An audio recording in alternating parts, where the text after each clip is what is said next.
Well, folks, we are officially in an election year, 2022 midterm elections. Republicans are already in a fairly decent position to retake at least the House of Representatives.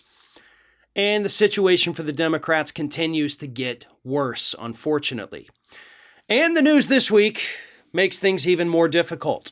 According to the latest round of polling, Joe Biden's disapproval rating has actually hit a new high once again, with a majority of Americans saying they disapprove of his handling of two key issues. The first one being the economy. Second one, his handling of COVID.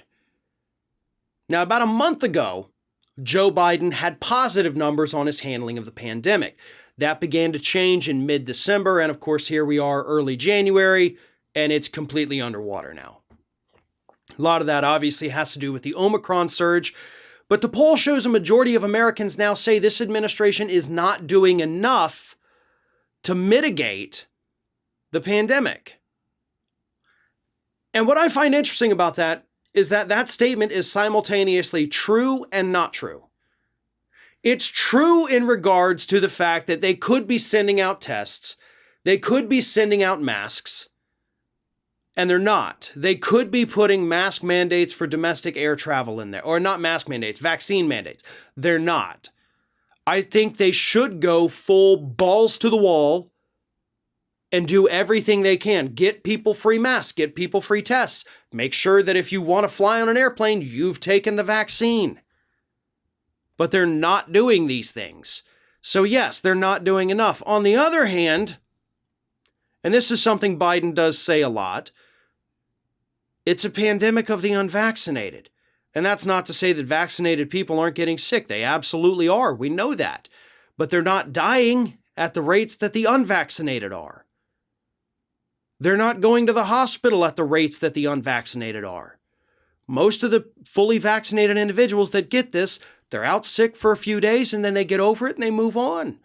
There's no long haulers with the vaccinated that we see on a regular basis here. It is the unvaccinated. It is the people who are fighting against mask mandates, fighting against, working remotely or having remote schooling. That's not Biden's fault. That's y'all's fault. You can't fault him for that. You can't blame him. But they do. And that is unfair. Now, the other issues, you can blame him for that. That is fair because those are things he could do, but he's not.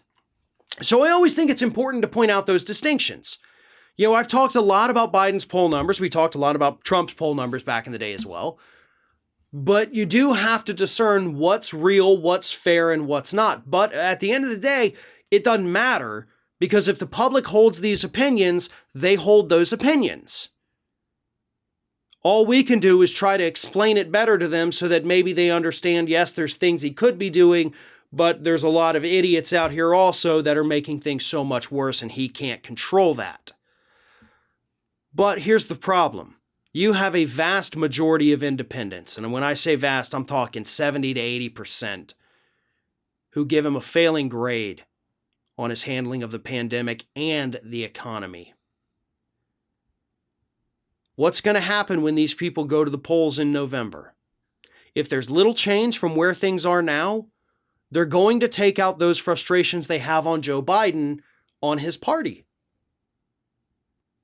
That's just a fact. That's what happens. So that's why these poll numbers are important. This is not me just sitting here saying Biden's a horrible person. No. It's what are the implications of these polls?